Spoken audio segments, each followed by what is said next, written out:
कभी कभी मेरे मन में ऐसे कल्पनाएं अजीबोगरीब आती रहती हैं। मैं कभी कभी सोचता हूं, मान लीजिए वो सारे के सारे क्रांतिकारी जो कुर्बान हो गए इस देश की आजादी के लिए, स्वर्ग से कभी कल्पना करिए वापस आ जाएं इस जमीन पर और देखें इस देश को, कि देखें हमारे हिंदुस्तान को जिसको हम आजाद करवा के लाए थे और सौंप कर आए थे, उस देश का क्या हाल है।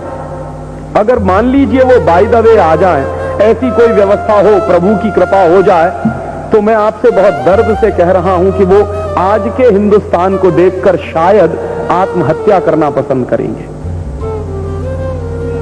ऐसा देश है जिसमें हम रह रहे हैं। ये कैसे हो गया है? हुआ है तो कहीं कोई गड़बड़ी हुई होगी, कहीं कोई चूक हुई होगी। कई बार क्या होता है कि जब खुशी बहुत ज्यादा होती है ना, तो अपनी गलतियां पता नहीं लगती।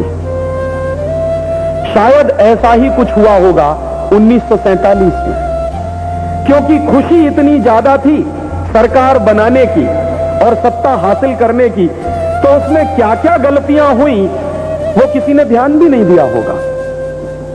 और आज ये लगता है कि अगर थोड़ा सा ध्यान दिया गया होता तो देश की ये दुर्दशा नहीं होती जो आज हम देख रहे हैं हमारी आंखों के सामने।